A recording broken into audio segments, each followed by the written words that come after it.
आधी हकीकत आधा फसाना। देखिए, हमारा सवाल जो है वो जस का तस बना हुआ था। क्या बेड़ियों से आजाद होते ही वो कलश कहीं चला जाएगा? और अगर नहीं तो फिर दूसरे कलश के जाने की कहानी क्यों सुनाई जाती है? अगर वो कहानी झूठी है तो फिर सच्चाई क्या है? वेल, इसी सच्चाई का पता लगाने के लिए हमारी टीम मंदिर के मुख्य अधिकारी का इंतजार कर रही थी, क्योंकि उनकी इजाजत से ही कलश की बेड़ियां खोली जा सकती हैं। और उसके बाद देखना यह था कि क्या कलश में कोई हलचल होगी, कोई हरकत होगी, क्योंकि अगर ऐसा कुछ होगा तो उसकी तस्वीरें हम आपको दिखाएंगे, और अगर ऐसा नहीं होगा तो भी सच्चाई दुनिया के सामने लेकर आएंगे। लेकिन अभी हमें इंतजार करना था और फिर देखना था कि आगे क्या होता है।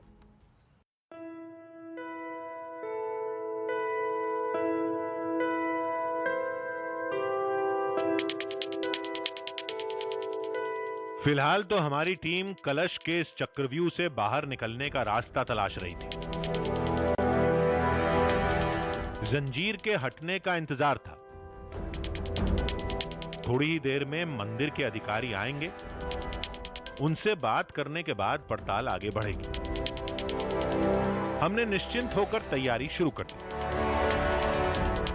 कलश कब चलेगा, कब नहीं चलेगा, ये कोई पहले से प्रिडिक्ट तो कर नहीं सकता, लेकिन फिर भी एक रूडिमेंट्री तरीके से मैं समझने की कोशिश करता हूँ कि क्या कर सकते हैं।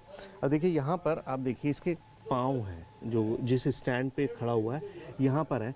मैं ये ब्लैक मेरे पास चौक है, इससे मैं मार्क कर देता हूँ कि ये कहाँ पर है। ये देखिए, एक निशान मैंने इधर बना दिया और दूसरा निशान मैं यहाँ बना देता हूँ।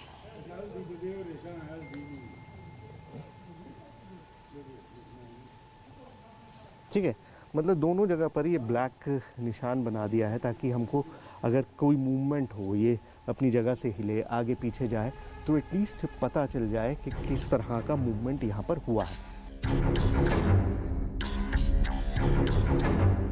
अब हमारी टीम तैयार थी, केवल जंजीर हटाने के आदेश का इंतजार था।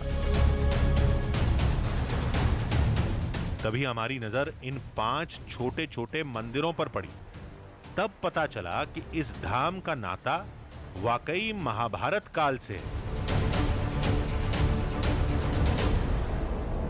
अब ये जो फॉर्मेशन आपको दिखाई दे रही है, छोटे छोटे मंदिर हैं, और गिन लीजिए, 1 2 3 4 और वो 5वां मंदिर, मतलब 5 मंदिर 5 पांडवों के यहाँ पर मौजूद हैं।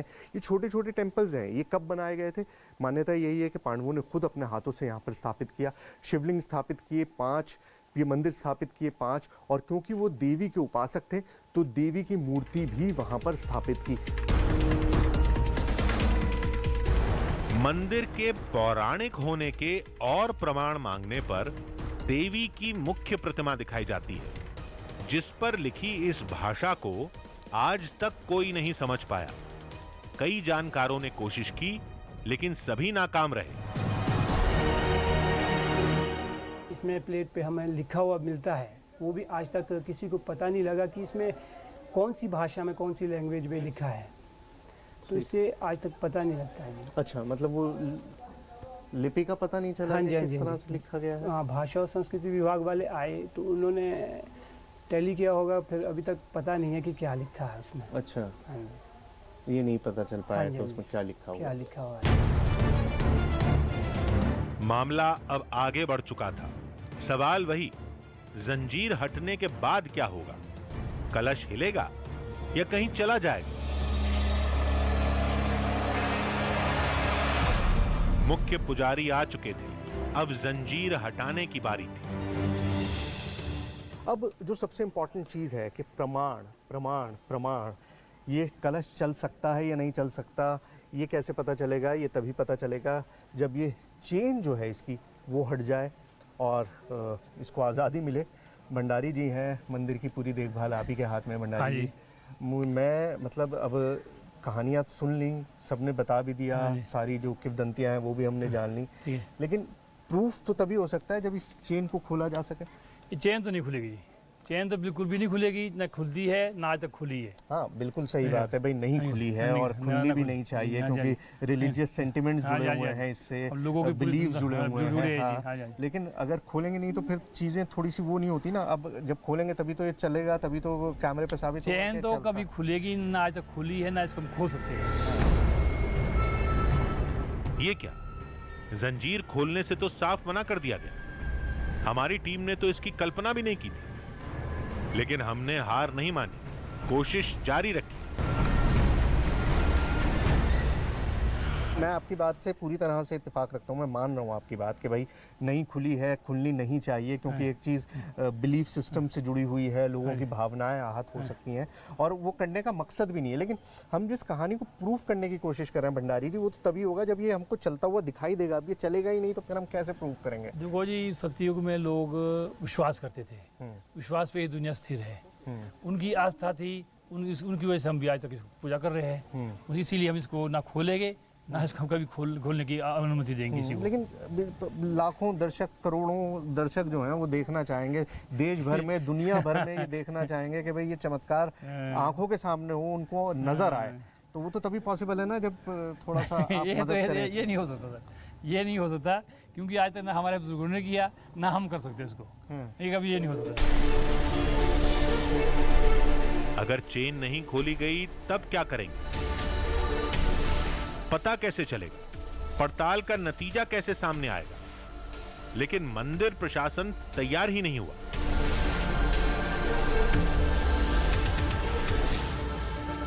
देखिए ये चेन जो है ये यहाँ से वहाँ जा रही है दीवार में। हाँ जी, दीवार से आगे इसका कोई वो नहीं दिख रहा। कोई नहीं दिख रहा है। हाँ, ये भी तब भी इसको ये हमारे बुजुर्ग कहते हैं अंदर माता के चरणों में छिपी दवाई है और अंदर जो मंदिर के अंदर इसका जो है ये दिखती भी नहीं है चैन। कहाँ जा रही है? कहाँ जा रही है? कहाँ जा रही है? दिखती भी नहीं। दिखती तो नहीं है लेकिन यहाँ दिख रही है। यहाँ दिख रही है जी, कोई यहाँ दिख रही कड़ी है। वगैरह हाँ जी, दिख रही है। यहाँ तो दिख रही है। तो जैसे ये कड़ियाँ आपस में आपने बांधी हुई हैं, हाँ अगर जी। इसको थोड़ा सा कुछ एडजस्ट किया जा सके। ना ये तो कुछ नहीं हो सकता जी, ये तो कुछ नहीं हो सकता, ये तो एज इट इज ही रहनी है।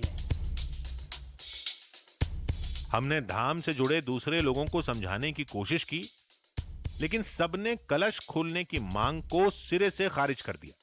अब तो हमारी टीम भी कुछ नहीं कर सकती। आधी हकीकत आधा फसाना अपनी जगह है, बट अल्टीमेटली लोगों की भावनाएं जो हैं वो सबसे इम्पॉर्टेंट है। आप किसी के भी रिलीजियस बिलीफ को हर्ट नहीं करना चाहते, ख़ासतौर से ऐसी जगह पे जहाँ पर सदियों से मान्यताएं जुड़ी हुई हैं एक चीज़ के साथ, एक कलश के साथ। अब मैं इंसिस्ट कर रहा हूँ, मुझे पता है कि मेरी कहानी के लिए इम्पॉर्टेंट है, लेकिन भंडारी जी जानते हैं कि लोगों के लिए क्या ज़रूरी है। तो जाहिर बात है जो लोगों के लिए ज़रूरी है वो हमेशा हमारी कहानी से ऊपर रहेगा। So can't help it. जरूरी नहीं कि हर कहानी का अंत हो, हर पड़ताल किसी नतीजे पर खत्म हो, यह भी हमेशा नहीं हो सकता। इस कलश के चमत्कार की हकीकत तभी सामने आएगी जब इस जंजीर को खोला जाएगा, लेकिन धाम से जुड़ी आस्था ऐसा करने से रोकती है। ऐसे में लोगों का धाम पर विश्वास और बढ़ जाता है, और ये विश्वास किसी चमत्कार से कम नहीं।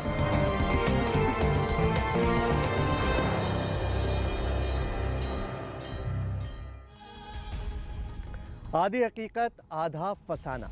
मध्य प्रदेश के नीमच में देवी का एक धाम है। जानते हैं उस धाम के बारे में लोग क्या कहते हैं? लोग कहते हैं कि उस मंदिर में सिर्फ 4 दिन बिताने से बड़ी बीमारी ठीक हो जाती है। दावे के मुताबिक मरीज को कुछ नहीं करना, बस 4 शनिवार धाम में बिताने हैं, मंदिर के कुंड में नहाना है, शाम की आरती का दर्शन करना है, मंदिर की परिक्रमा करनी है और रात में मंदिर के आंगन में सो जाना है। बस इतना ही। इसके बाद लकवा हो या कुछ और हो, सारी बीमारी अपने आप ठीक हो जाती है। अब भले ही कोई इसे सिरे से खारिज कर दे, लेकिन धाम से जुड़े लोग पूरे विश्वास के साथ चमत्कार की कहानियां सुनाते हैं। अब कहानियां तो ठीक है, लेकिन मंदिर में ठहरने से बीमारी कैसे ठीक हो जाती है और मरीजों को शनिवार के दिन ही क्यों बुलाया जाता है और किसी और दिन क्यों नहीं? आइए देखते हैं।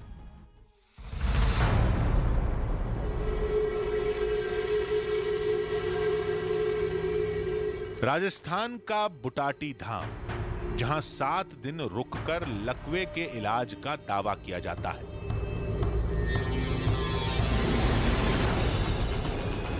मध्य प्रदेश के कटनी का महाबली हनुमान मंदिर, जहां बूटी के दम पर टूटी हड्डियों को जोड़ने की बात कही जाती है।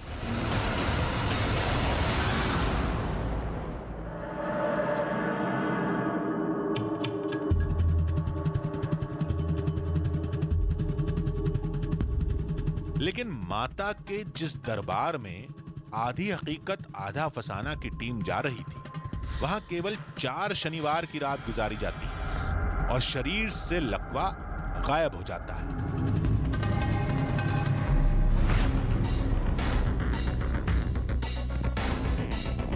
इस बार हमारी मंजिल थी मध्य प्रदेश में नीमच का भादवा माता धाम। कहते हैं यहां लकवे का मरीज कंधे पर सवार होकर धाम में आता है और अपने पैरों पर वापस जाता है।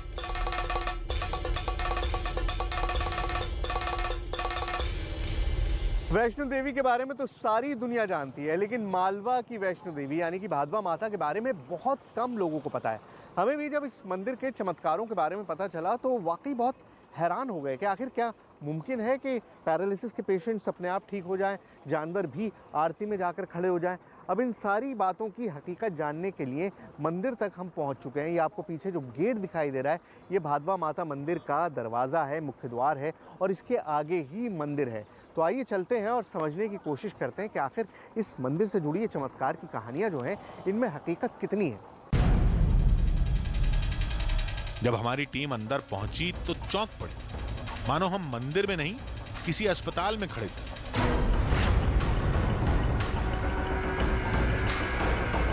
हाथ पैर से लाचार मरीजों की भरमार थी।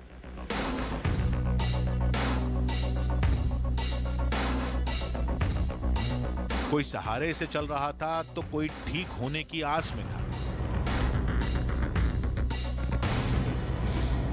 चारों तरफ दर्द से करहाते हुए लोग। आप मंदिर में इधर जाइए या फिर आप दूसरी तरफ जाइए, आप जहां भी जाएंगे आपको सिर्फ और सिर्फ दर्द से करहाते हुए लोग ही दिखाई देंगे। लेकिन भादवा माता पर इतना विश्वास है कि अस्पताल नहीं जाएंगे, डॉक्टर के पास नहीं जाएंगे, फिजियोथेरेपिस्ट के पास नहीं जाएंगे, यहां पर आएंगे क्योंकि उनको पता है कि हमको कहीं पर भी आराम नहीं मिलेगा सिवाय इस मंदिर के। इस मंदिर पर लोगों को इतना भरोसा क्यों है? क्यों मरीजों को लगता है कि उनका इलाज किसी अस्पताल में नहीं, देवी के इस धाम में होगा? जानने को बहुत कुछ था। शुरुआत हमने इलाज के तरीके से की। जब यात्री आता है पहले स्नान करता है, स्नान करने के बाद मंदिर आता है। वहाँ पर वो डोरे यानी लच्छे जो है धूप में निकाल के उस मरीज को देते हैं। वो उसके जैसे हाथ पांव गले में जो बीमारी हो तो वो वहाँ पर वो डोरे बांधता है और माता की मन्नत करता है। इस प्रकार से वो मन्नत करके 1-2 रोज रोता है, फिर वापस चला जाता है। ठीक है। धीरे धीरे और साथ में वो जल जो है ना कुंड का, उसको भी अभिमंत्र करा के ले जाता है साथ में। जो उस जल को वो अपने वहाँ के जल में थोड़ा डाल करके और स्नान करता है और पीता भी है। इससे मतलब उसकी बीमारी मतलब ठीक होने लगती है। ये है वो कुंड जिसके जल को लोग चमत्कारी मानते हैं, इसलिए इसका नाम अमृत बावड़ी है। ये अमृत बावड़ी है। अब अमृत बावड़ी में अमृत नहीं है लेकिन अमृत जैसा पानी है। इस मंदिर की जो पहचान है वो चमत्कारी पानी है, क्योंकि मान्यता है कि इस पानी को पीने से या शरीर पर लगाने से जो भी बीमारी होती है वो दूर हो जाती है। और ये सिलसिला सैकड़ों सालों से इसी तरह से चल रहा है। पहले छोटा सा कुआं हुआ करता था, जब पानी यहाँ पे शुरू में निकलना शुरू हुआ, लोगों ने उसका इस्तेमाल करना शुरू किया। उसके बाद उस कुएं को बड़ा करते गए और अब फिर पूरी बावड़ी बन गई। अब इसको पूरा कवर कर दिया है, ढक दिया है। आप पानी नहीं देख सकते, पाइप के जरिए ही पानी जाता है ताकि लोग इसमें कूद ना जाएं, पानी वैसे ना निकालें और यहाँ गंदगी ना फैलाएं। इसलिए इसको पूरी तरह से बंद कर दिया गया है जाल लगाकर। इस अमृत बावड़ी को पूरी तरह से बंद कर दिया है। यहाँ पर अब उस तरह का कोई एक्सेस नहीं है पानी का। मैं आपको पानी दिखा नहीं पा रहा हूँ, लेकिन ये समझ लीजिए कि इस मंदिर की जो पहचान है वो ये बावड़ी ही है, क्योंकि यहीं का पानी है जो लोग स्टोर भी करते हैं, लेके जाते हैं बोतलें भर के। यहाँ पे पूरे परिसर में बोतलें मिलती हैं, उन बोतलों के अंदर इस अमृत को, जो पानी है जो बिल्कुल अमृत की तरह है, इस अमृत को लोग लेके जाते हैं। अभी इस महिला को और से देख लीजिए, क्योंकि अब जो इसका बेटा बताने जा रहा है आप यकीन नहीं कर पाएंगे। फायदा ऐसा मिला कि यहाँ से जो आधा हिस्सा जो शरीर का है ना, इनका राइट साइड का ना तो हाथ काम करता था और ये पैर बिल्कुल नहीं हिल रहा था, और ये जीबान भी ना अभी भी नहीं खुली जीबान, मतलब अभी थोड़ी थोड़ी बोलती है, तो करती है, पूरी नहीं बोल पाती। इतना फर्क आया इसमें। मैं इसको खंधे पे उठा के लाया। अच्छा, मतलब अपने पैरों पे नहीं चल रही थी? पैरों पे क्या, खड़ी बैठ भी नहीं पा रही थी। अच्छा, ऐसे बैठ भी नहीं पा रहे थे। हम एक जना पकड़ के इसको बिठाते तो भी नहीं बैठ पाती, इतनी कमजोर थी ये।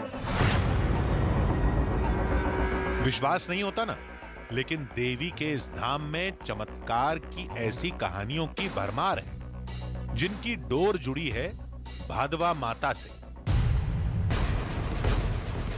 आज शनिवार का दिन है, इलाज के लिए सबसे अहम। रात में मरीज मंदिर के आंगन में सोते हैं, बहुत भीड़ होती है, लिहाजा शाम से ही बिस्तर लगने लगे।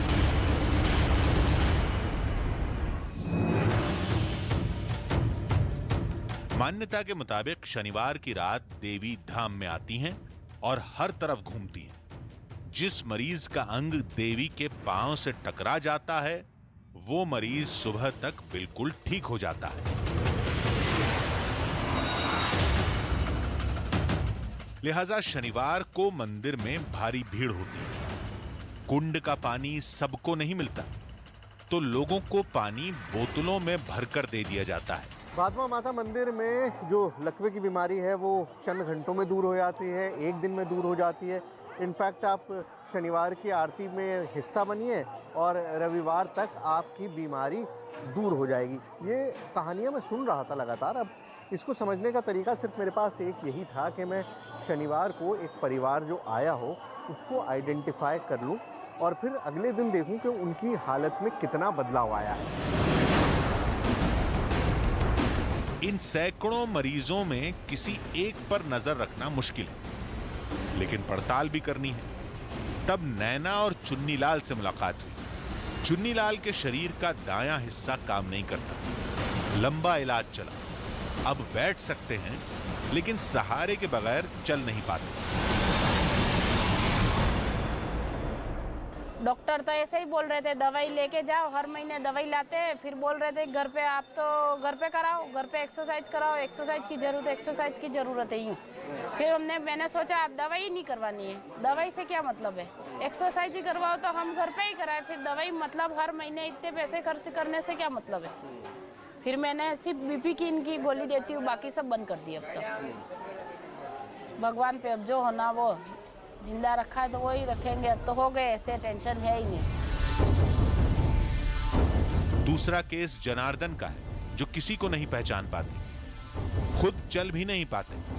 पिछले कई साल से इलाज चल रहा है। देखते हैं शनिवार की रात गुजारने के बाद दोनों की हालत में कितना सुधार होता है। शाम की आरती की तैयारी चल रही थी। गर्भगृह के सामने भक्तों का तांता लग गया। भादवा माता मंदिर में अब आरती का वक्त होने वाला है, यानी कि वो वक्त जब सबसे ज़्यादा भीड़ होती है मंदिर में। अब आप देखिए पीछे आलम ये हो गया है कि कदम रखने की जगह नहीं है। हम तो फिर भी जो इनर सैंक्टम है वहाँ पर इस वक्त मौजूद है, लेकिन बाहर मंदिर में, जो मंदिर के सामने, जो मूर्ति के सामने, जो भादवा माता के सामने जगह है, उसमें अब कदम रखने की जगह भी नहीं बची है। सभी लोग खड़े हैं, दर्शनार्थी भी हैं और वो भी हैं जो बीमार हैं, जो अपनी मन्नत मांगने आए थे और अब यहाँ पर इंतज़ार कर रहे हैं कि कब आरती होगी और कब उनको माँ की कृपा प्राप्त होगी।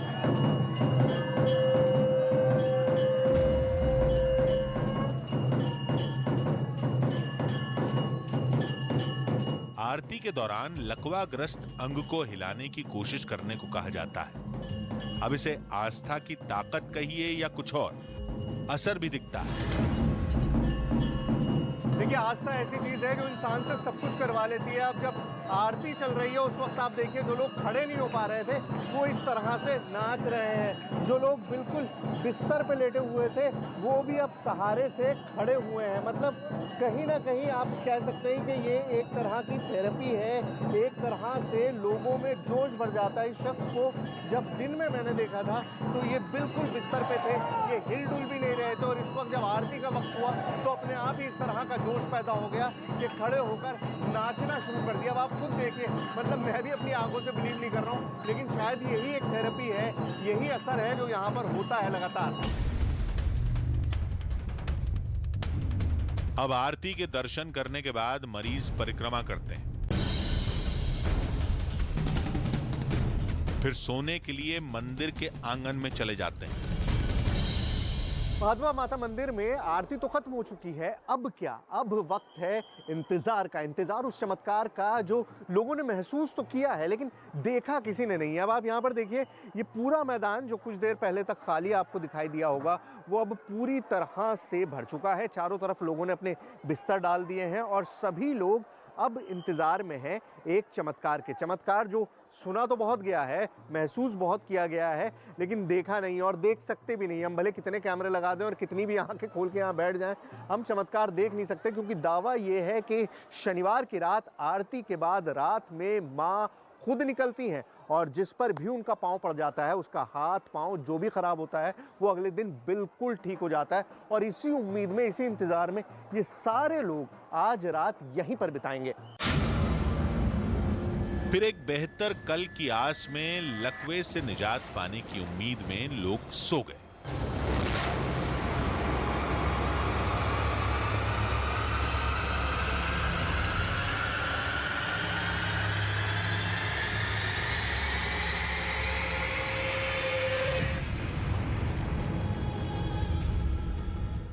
आधी हकीकत आधा फसाना। रात गुजर गई और सभी लोग सोए रहे। मंदिर में किसी तरह की कोई हलचल नहीं थी। और सही बात बताऊं तो हमारी टीम का रात की हलचल में कोई इंटरेस्ट भी नहीं था। हम तो सिर्फ ये देखना चाहते थे कि सुबह मरीजों की हालत क्या होती है, क्या उनके रोग ठीक होते हैं या नहीं। प्रॉब्लम ये थी कि मंदिर में एक वक्त में हज़ारों लोग हैं, तो सबका हाल तो हम जान नहीं सकते थे। इसलिए हमने फैसला किया कि जिन 2 मरीजों को हमने चुना था उनका हाल देखकर ही अंदाज़ा लगाएंगे कि आखिर धाम में क्या होता है।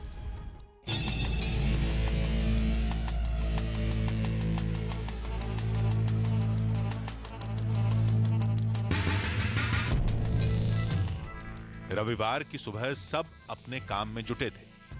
शनिवार की रात के बाद कौन ठीक हुआ कौन नहीं किसे पता। हमारी निगाहें अपने दोनों मरीजों को तलाश रही थी। तभी चुन्नी लाल दिखे। छड़ी की मदद से अकेले चल रहे थे, जबकि कल इनकी हालत कुछ और थी। जो मरीज कल चल नहीं पा रहा था, लाचार होकर आंसू बहा रहा था, एक ही रात में अपने पैरों पर खड़ा हो गया। लेकिन तस्वीर अधूरी थी। अभी दूसरे मरीज जनार्दन का हाल देखना बाकी था। थोड़ी मशक्कत के बाद जनार्दन भी दिख गए। खुशकिस्मती से ये फैमिली मैंने कल आइडेंटिफाई करी थी। कल इन लोगों से मैं मिला था जब ये परिक्रमा लगा रहे थे, और अब ये मुझे यहाँ दिख गए। तो देखते हैं, पूछते हैं कि एक दिन में जो दावा है कि भाई चंद घंटों में भी फ़र्क हो जाता है, एक दिन में भी हो जाता है, कितना फ़र्क पड़ा है, आइए इनसे पता करते हैं। लेकिन यहां मामला बिल्कुल उल्टा निकला। हालत जस की तस थी। तो माता जी, कल आपसे मिले थे जब आप परिक्रमा लगा रही थी, कैसी तबीयत है? अभी कुछ फ़र्क पड़ा है एक दिन में? अभी कोई फ़र्क नहीं पड़ा? नहीं पड़ा। अच्छा, मतलब जैसे लाए थे बिल्कुल वैसा का वैसा ही है। ठीक है। आप हॉस्पिटल भी तो लेकर गए होंगे, डॉक्टर ने क्या बताया था? नहीं लेकर गए थे। शनिवार के बाद एक मरीज की हालत में सुधार था, लेकिन दूसरे की उम्मीदें धरी की धरी रह गईं। इस नतीजे ने मामले को उलझा दिया।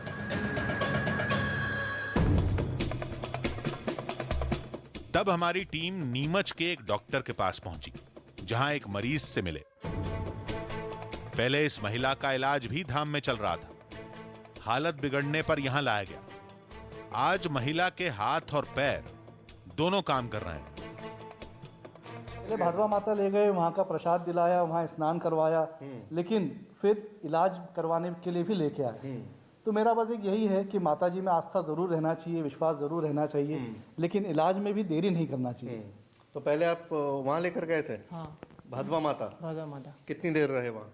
वहाँ आधा घंटा। अच्छा। हाँ, क्या क्या किया वहाँ? वहाँ बेड डाली इनके हाथों पैरों में और वहाँ पे 2 अच्छा, ये मन्नत का धागा जो है ये बांध दिया? हाँ, ये हाथ और पैर की। अच्छा। मेडिकल साइंस को कोई खारिज नहीं कर सकता, लेकिन धाम में कुछ मरीजों के ठीक होने का दावा भी किया जाता है। एक केस तो हमने भी देखा था, इसका क्या चक्कर है? कुछ पैरालिसिस के अटैक बहुत छोटे होते हैं, जिन्हें हम अपनी मेडिकल भाषा में बोलते हैं लैक्यूनार स्ट्रोक्स। लैक्यूनार मतलब बहुत छोटे। ये पैरालिसिस उस तरह के होते हैं जो आने के बाद खुद ब खुद 24 घंटे के भीतर या 48 घंटे के भीतर अपने आप वो ब्लॉकेज खुल जाते हैं, चैनल चालू हो जाती है, खून की धमनियाँ चालू हो जाती हैं और मरीज़ को फुल पैरालिसिस होने से वो बच जाता है। तो स्वतः अपने आप भी इस तरह से ये इलाज हो जाता है। तो कई बार ऐसे केसेस भी देखने को मिले हैं जो स्वतः ही ठीक हो जाते हैं, चाहे डॉक्टर के पास जाएं, चाहे कहीं और जाएं। ये कोई नहीं कह सकता कि मंदिर मत जाओ, पूजा मत करो। आस्था से मन में विश्वास जन्म लेता है और विश्वास से बीमारी से लड़ने की ताकत मिलती है। लेकिन इलाज के लिए डॉक्टर के पास ही जाना पड़ेगा। मंदिर जाएं, आरती में शरीक हों, परिक्रमा भी करें, साथ ही डॉक्टर की सलाह पर भी अमल करें, ताकि मन के साथ तन भी स्वस्थ रहे। देखिए, हम पहले भी कहते रहे हैं, आज भी कहेंगे, आस्था और विश्वास अपनी जगह है और इलाज अपनी जगह। दुआ का सहारा लीजिए, लेकिन दवा को मत भूलिए। मंदिर जाना, पूजा पाठ करना, इसमें कुछ भी गलत नहीं है, लेकिन मेडिकल साइंस की अनदेखी करना गलत है। तो अगले हफ्ते हम फिर मिलेंगे एक नई कहानी के साथ, जिसमें थोड़ा सच होगा, थोड़ा बहाना, आधी हकीकत, आधा फसाना।